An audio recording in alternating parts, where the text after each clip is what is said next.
Y Factor.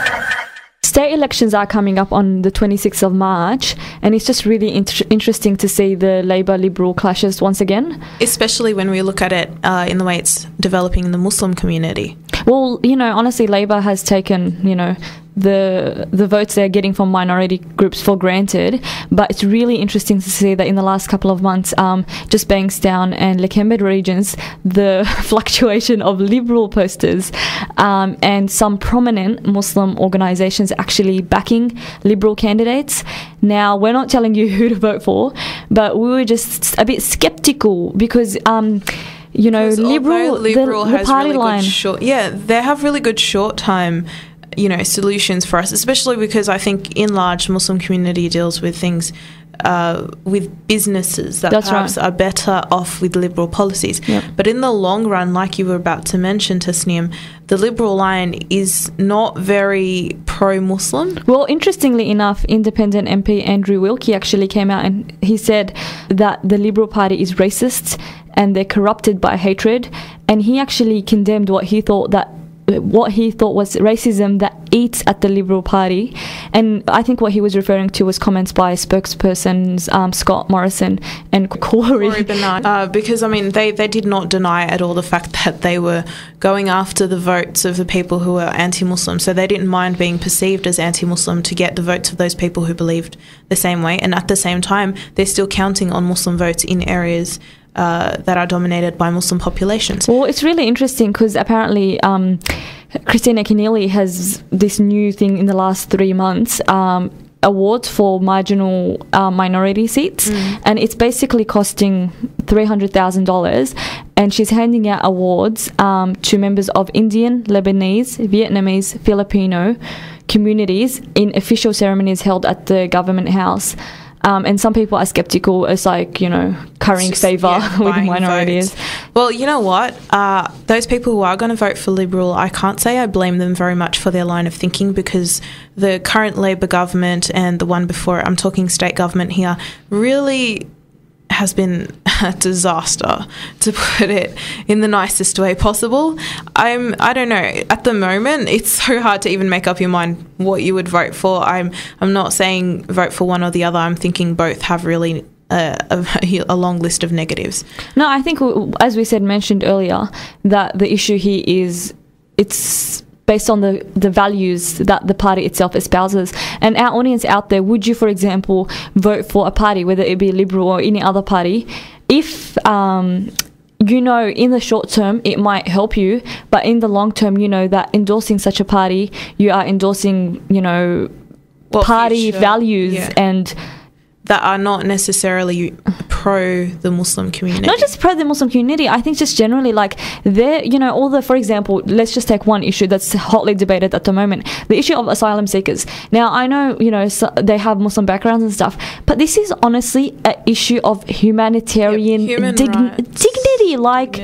I just think sometimes the way politicians deal with issues like this, it's ridiculous. Like, they take out the humanity and the basic... Yeah, I suppose as politicians, sometimes they have to think about things from less of a human perspective and more of a how we're going to get the country running. But I think as citizens ourselves, it's very hard for us to lose touch with things like that because we empathise. Yeah, it's natural. Right. So, we want to know, what do you think? Would you vote for them because they have short-term financial benefits? Would you keep in mind the long terms? Let us know what you're thinking as the New South Wales state elections come up. The Y Factor. Does anybody remember that year where we had a referendum about whether Australia should become a republic or not? Oh, for the law students out there, every single subject is, should we become a republic or not? Well, while we've been nutting it out in Australia, Fiji has been a republic for 40 years. And only now have they finally taken the image of the Queen off their coin. Well, I don't blame them. Sometimes you can have an attachment to inanimate objects. But basically, after 4 decades, they finally decided to replace the image of the Queen on their coins with native flora and fauna, they have said in a statement. Well, kudos to them. The Y Factor. So, Miran, in your opinion, who is the most important person in Australia? Now, I know you're going to say me, but like this is off air. On air, who is the most important? Okay, on air, I'd have to say Julia Gillard. Well, shock horror, that's not what Alan Jones thinks, because I think he thinks he's the most important person. Really? Why is that? Okay.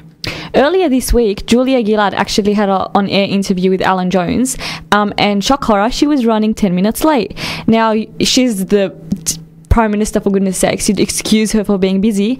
But no, Alan Jones decided to take, an issue with this, and he actually goes to her, where were you, why are you late? And she's basically like, sorry, I'm busy. And he's like, that's not acceptable. And they had a really funny exchange. And the interview goes on, and he actually, he asked her about some policies and stuff. And he accused her of lying on air. Now, go online, read the transcript on the ABC website. But that's just honestly really, really interesting. Now, what we've said so far about their exchange is not verbatim. So for that reason, we're telling you read the transcript also because it's hilarious. But I mean, in what other country would you have a journalist? Okay, journalist, shock jock, more like it. Well, everyone has a different opinion, I suppose. But where else would you get someone pulling up a Prime Minister over something like that? Mind you, I do see where he's coming from, because sitting there waiting for someone to show up for an interview is really frustrating, especially when you've agreed on a set time. It's not very professional. Look, we know you're very pedantic about time and being professional, but honestly, this is the Prime Minister. You try to curry favour at least. Perhaps. To remain in the country. Oh, I don't really think that's the point of journalists. But anyway, that's my own opinion. The Y Factor. Now for a bit of a wacky story. This one's set in Iran. Now, the President Mahmoud Ahmadinejad, he had a 1977 Peugeot 504. And you'd think that although it's a Peugeot, a car that old shouldn't go for, so much money. But he put it on an auction website. He had 500,000 bids from Europe, Asia, and the United States. And it ended up going for $2.5 million in that auction. Wow. It's amazing, but I think it's even more amusing that the reason the person who bought it actually paid that much money was because he's just like a big fan of Mahmoud Ahmadinejad. And he took a personal interest in him due to his spirit of anti-arrogance and anti-Zionism. Quote and unquote. We'll just leave it at that. The Y Factor. In other news, if you thought Lady Gaga was outlandish, here comes Baby Gaga. Now, Baby Gaga is a new ice cream made of breast milk, and it has proven a big hit in a London restaurant. Now, this ice cream is made up of breast milk, and basically it costs $22.50 per serving. I think we have way too many Gagas in this world. Hey, seriously, they made a batch. Basically, they got a couple of volunteers and they expressed the milk. And the batch sold very, very quickly. Now, they do have ulterior motives. They reckon that if mothers eat breast milk ice cream, it might encourage them and make them feel happier about breastfeeding.